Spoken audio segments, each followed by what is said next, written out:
Bookwrights House, where books open doors to new ideas, new perspectives, and deeper questions about what it means to be human. Today's feature takes us on an extraordinary journey from the infinitely vast reaches of the cosmos to the invisibly tiny world of molecules, and ultimately to the remarkable complexity of the human mind. Our guests invite us to consider a fascinating question. What might we learn about ourselves if we learn to think like a molecule? And think like a molecule, seeking inspiration in the structures of thought.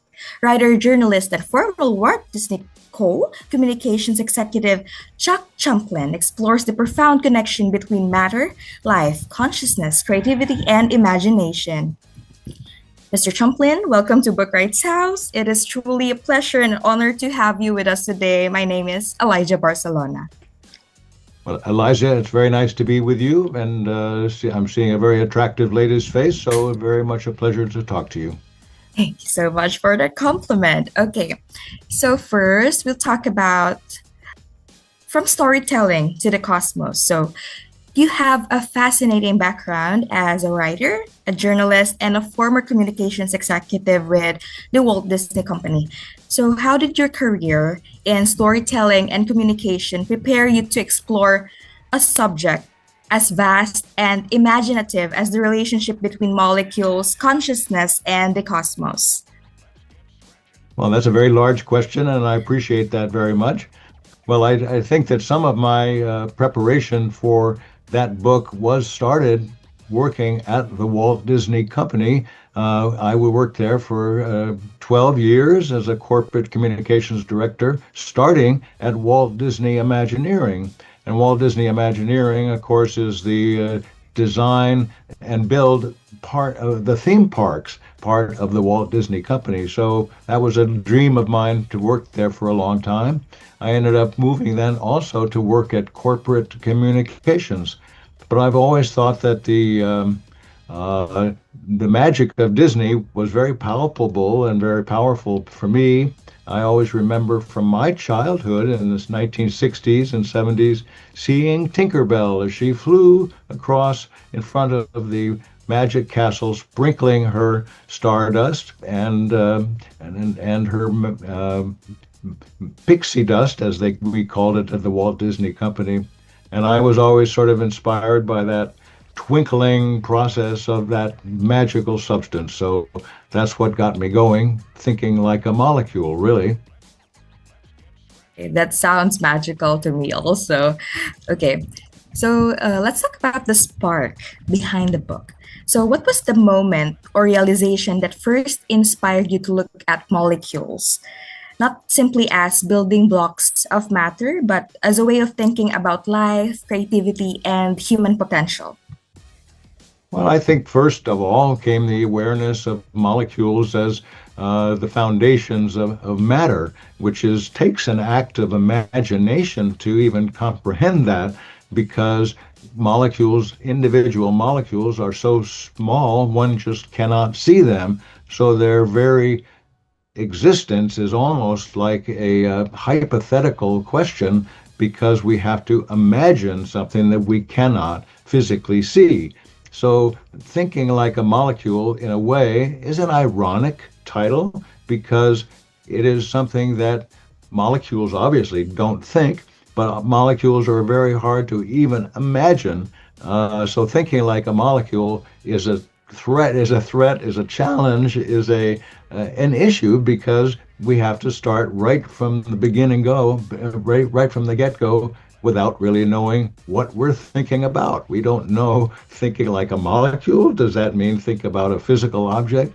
Well, I just think for me, it's interesting because it suggests that you are right away in the realm of the imaginary. So for me, it's a very short trip from that imaginary exercise into the full realm of the imagination, the ideas that may be flitting around in your head, in my head, in the greatest geniuses and the dumbest people on the planet. All have things zapping around inside of their heads that they can't see, and frankly, that they can't barely tell anybody else about.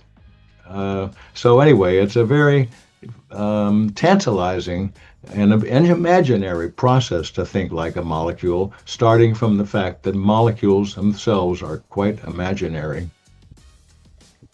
Okay, I like the way you describe things. It makes me understand it easily.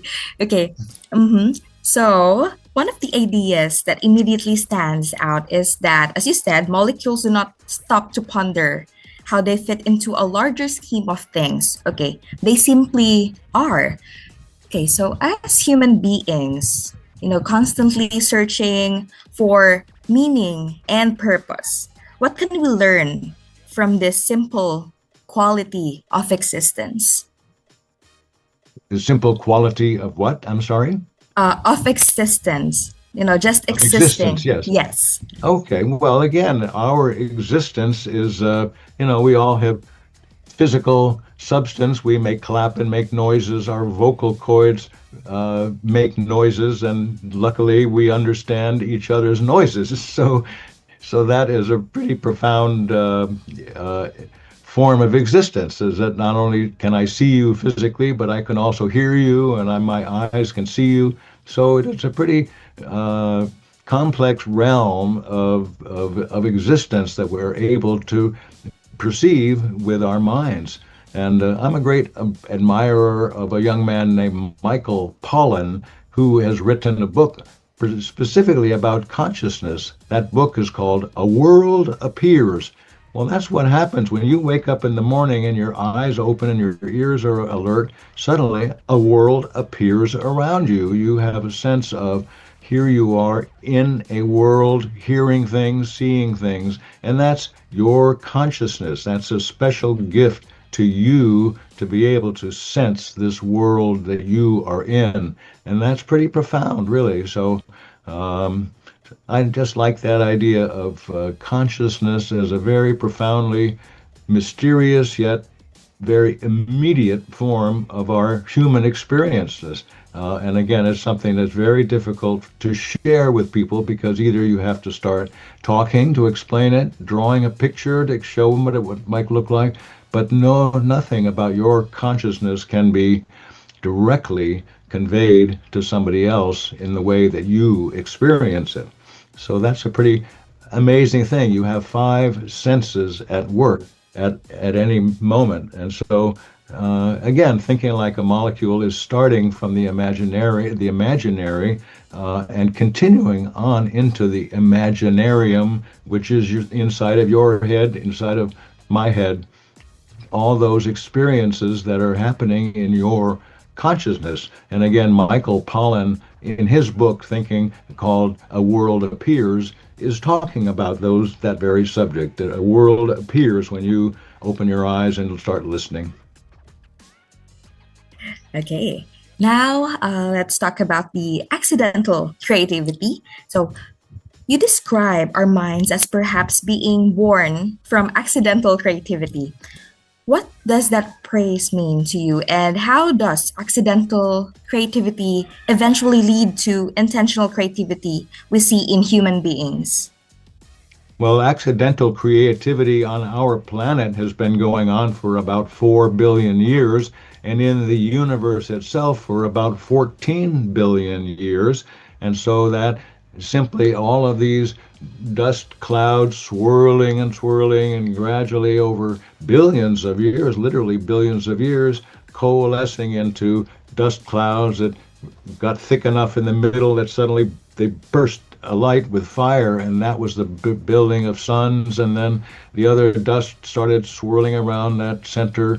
Anyway, that's all took 4 billion years in our universe to have all that dust gradually form planets, and then gradually, miraculously, the biggest thing is that life was able to start in some mud puddles someplace, and then gradually scientists barely can comprehend how, but somehow or other that mud and those growing plants ultimately formed life, and then formed living bacteria, and then finally living creatures and dinosaurs, and ultimately people that can think.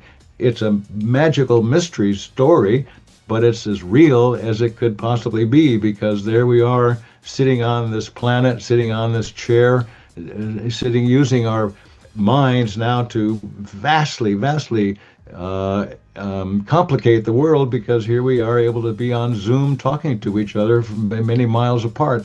And that is a pretty significant contribution from worms crawling around in the mud 4 billion years ago. So it's just kind of profound. It does make you think, gosh, who made all that? Did somebody make all that happen?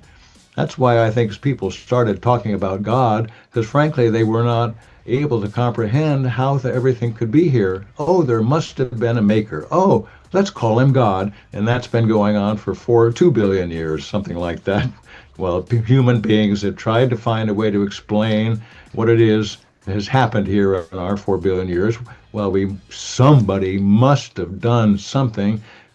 Let's just call it God. That's all. Okay. I don't necessarily call it God right away. I say it's a pretty fantastic mystery, and it certainly is an interesting question as to whether there might be an intelligent force so far beyond our little heads, Heads, yes. 5 inches across. Here we're talking about a mind that might be 4 billion light years across or something like that. Is that's a very different scale of mind that I can't begin to think what kind of a mind that might be. Indeed, indeed. So, the structure of thought. The subtitle of your book is Seeking Inspiration in the Structures of Thought. Do you see a connection between the physical structures and behaviors of molecules and the way our thoughts, ideas, and imaginations are formed and connected? Well, I think just the very fact that you have structured your question as a thought, then you structure it further as sound coming from your mouth and emphasized by your charming eyes looking in my direction and so on. And my ears then have the ability to react to that. So that is one of the critical structures of thought. It's that you have sound that you can make, you have facial expressions, and you can communicate those to me. My ears can hear those sounds. My brain understands those sounds because, thankfully, we've learned to speak the same language. That's a pretty profound structure of thought, isn't it? That we understand words. We understand the merest of sound is that has significant meaning. Does those two words, significant meaning, inherent in our imaginations, that we can understand these ideas? And it's just, golly gee, that's amazing. Uh-oh. Pardon me, my phone was ringing. Pardon me for the interruption. It's fine, it's fine. I didn't hear it at all. Oh, good, okay. So continue. Okay. Anyway.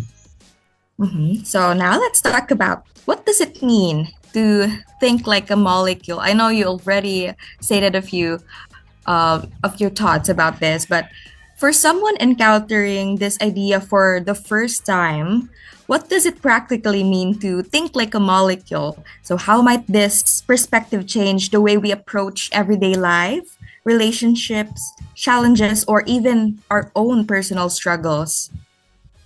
Well, let me answer that in two ways. First of all, thinking like a molecule is just simply being aware of structures that one cannot see. And so thinking like a molecule means you have the intelligence, the perspicacity, the strength of imagination to say, okay, I'll project my mind into the shapes in the world of molecules. The second thing I would say about it is that molecules consist of like atoms circling around nucleuses and that kind of stuff. When you go to write a sentence or write an essay, you might say, oh, I want to write how much I think my mother is wonderful. And then you might say, well, but I want to talk about her childhood that she had in our home country. And then I want to talk about her experience when she met my father. So each of those is kind of a circle that you want to create an idea. You start with a big idea of what the essay that you want to write, and then you start diagramming it in terms of the various subjects that you want to talk about. So as a writer, I've been in corporate communications for 60 years in my career, and so I just think of myself as a writer, and that you do everything from outlining the way you might want the essay to go, including the title is the big heavy part, and then some subsets of ideas that you're going to put into that. Or, the idea of, let's say you want to run for the presidency, you look like very capable to me. Well, you put together an argument as to why you should be the president. And so that is structuring the elements of the argument. So it basically leaps fairly quickly from thinking like a molecule with these imaginary spaces into the imaginary structures of thought that you're going to be writing in your essay or writing in your argument as to why you should be president. And advertising does in our country billions of dollars spent on advertising. That's all about attempts to structure our thought by loyalty to the brands or willing suggestions that we should go shop at these stores or whatever. We're all going to find different ways to structure our thinking, partly because it's being structured for us in forms of advertising or experts talking about things and so on. So it's all a very ephemeral world, but it's still structurable with headlines and then bullet points of ways that one can describe the points. So again, it's not that far from thinking like a molecule, I don't think. Okay. Seeing ourselves differently. If we think of ourselves as extraordinary assemblies of matter that have developed the ability to think and imagine, does that change how we understand our place in the universe? I'm sorry if I can impose on you to say that again. Does what change our sense of the universe? When we think of ourselves as extraordinary assemblies of what matter that have developed the ability to think and imagine. Yes. So does that change how we understand our place in the universe, since also your work moves between the small world of molecules and the vastness of the cosmos? So does that change the way we understand our place in the universe? Well, I think that it simply is a metaphor for exactly what we do all the time in terms of thinking about things. So I think that, first of all, there is awareness. When you think like a molecule, you're aware that somehow the life force that led to humanity being able to think over billions of years, the life force somehow seems to extend almost down into the realm of molecules, because there you have electrical forces and little teensy electrons are circling around these microscopically, invisibly small. And so that in a way seems like a life force, because it's kind of an electric matter, which has an energetic place to start. And from there on up, we have more and more realms of magnetism. You remember have experiments picking up iron filings in the third grade, and wow, look at magnets, look what they can do, and so on. And then we have nuclear physics, and people worked very hard on the atom bomb project in World War II, thinking about the structure of molecules and atoms, and they decided, well, I think we're going to be able to win a war that we're winning by creating the biggest bomb that has ever been made. And it was a pretty profound expansion of our mental human ability to take thinking like a molecule and turn it into a world-changing historical event. And it's kind of a, just profound the way those kind of processes of thinking like molecules and thinking like atoms turn into world-changing things. And then, of course, we have the other thing that is such an influence, and people say, we just don't understand how all this could be. We need to invent a way to understand how it happened. Therefore, we have to create a God. And so that's, it's a pretty profound human need to look for such an explanation. But the question is open as whether God actually exists and whether that is the force that actually created the universe, or was it some equally infinite force that we know nothing about yet? You really have a way of explaining things. I was like, oh, like I'm just like listening to a lecture. Okay. I really Thank like, you. yeah, I really like the way you speak. I really like that. Okay. So you speak beautifully of moving from the physical foundations of matter into the realm of pure imagination and the twinkling stars of our infinite potential. So when you look at humanity today, with all its challenges and uncertainties, does this perspective give you hope for our collective future?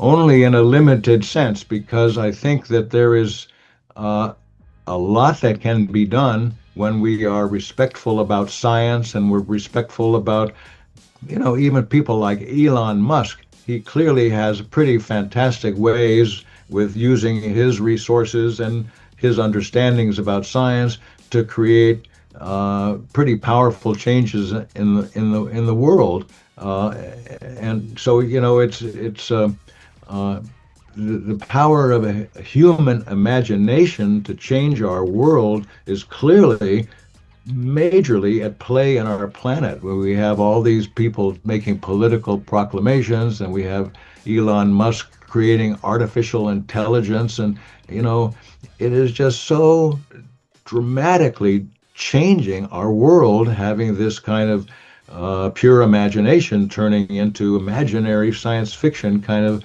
things like a worldwide internet here, so we can talk to each other in real time from hundreds of miles apart, or I can talk to a very good friend of mine on the eastern seaboard in New York, and those that's just pretty incredible, I think. So we just have to be, admiring of what our human brains have achieved and are achieving. I hope you probably looked at that soccer match yesterday, and that was worldwide. Looking at a fabulous soccer match yesterday with a score finally of 1-0, which is pretty amazing. But anyway, that's just again, it's just so tremendous what we're doing and what we're able to achieve in terms of communication. And ultimately I start wondering, what will we hear one day from the far reaches of space? Will we ever actually hear from some intelligent entity out there? And with all the stars and all the universes and solar systems, no sign yet that there's anybody else out there. And that's, it's the big, huge question mark to be answered one day. We have God as a placeholder for now, but there may be ultimately an ultimate intelligence. We'll call it I for short. There'll be an I out there someday that we'll say, my goodness, that is something. We might even say, my God. They will probably go with my God. That's right. Okay, so for the ultimate takeaway, if a reader finishes Think Like a Molecule and remembers only one idea from this small book with a big message, what is the one insight you hope stays with them? I think it's a pretty creative and courageous idea to say that molecules have learned to think, because out of a universe that consisted of nothing but swirling atoms and molecules and pure electric forces swirling together and creating apparently an entire universe, and now coming down into one planet, that these molecules on this planet have swirled around enough and turned into water and turned into other materials, and somehow or other they grew up. For us, it was only 4 billion years on the Earth, but the universe had already had to exist for 14 billion years for us to be able to be here. So out of those molecules came intelligence, and here we are thinking. So we are molecules that are thinking. So we might as well get used to the idea. Okay, that's a really good one. Okay, now can we see the physical copies of your book? You can show it to the audience. Do you have it with you right now, or? I need to step up and get them off my shelf, which I can do. So hold on. I have to say that, start off by saying that Bookwrights is sending me a new copy of the book, but this book has been published a number of times. This is the first copy that Think like of Think Like a Molecule. I don't know why I can't get this to be seen on the maybe camera. you can place it here in the middle of your here in the middle of no near your chest, maybe near your chest. Yeah, there you go. I can see it now. Okay, that's the Okay. first Oh, edition of the book, That's Think Like a Molecule. and And that the is another edition of the book. oh, more colorful. I like that. Okay, but then as I say, there is a new copy of Think Like a Molecule that is coming from Bookwrights and Mm-hmm. due to be arrived. And then this is the copy that The wand. G. Smith was involved with in creating Oh my God. Wand, and I have a new cover of Wand that will be coming as well. But anyway, those are the two books. Those are the copies of the books that I currently have. But there Mm-hmm. will be new covers created. Already a new cover for Think Like a Molecule has already been created. Okay. Okay. You can take this time to invite our readers, to purchase, to read the book. What can they get from this, like lessons or something, just to promote both books. We can do that this time. Okay. Well, I'm Mhm. delighted to have anybody that would like to contact me. My email address is chuck@champlinmedia.com. And anybody is welcome to send me notes, letters, questions, comments, statements of outrage, anything that they might want to say. And I look forward to hearing from people. But because I think it's a topic that is pretty fundamental to our existence in the universe, is that we are molecules and we are still learning to think and learning to use this amazing media landscape that is transforming the earth so tremendously.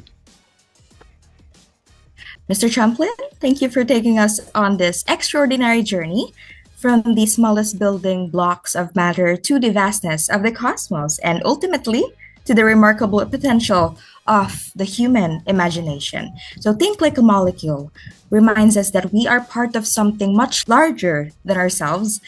We are composed of matter that has through an extraordinary process of organization and emergence become capable of thought, creativity, curiosity, and imagination. And perhaps that is the most profound idea of all, that the same universe that brought together the molecules that make us who we are has also given us the ability to imagine what does not yet exist, and perhaps the power to bring those imaginings into reality. So, to everyone joining us at Bookwrights House, thank you for being part of today's conversation. May this discussion inspire you to look at the world differently, to appreciate the extraordinary structures that surround and compose us, to remain curious about the mysteries of existence, and to recognize the infinite potential that begins with a simple act of imagining. So until next time, keep reading, keep questioning, and keep exploring the ideas that connect the smallest parts of our world to the biggest possibilities of our future.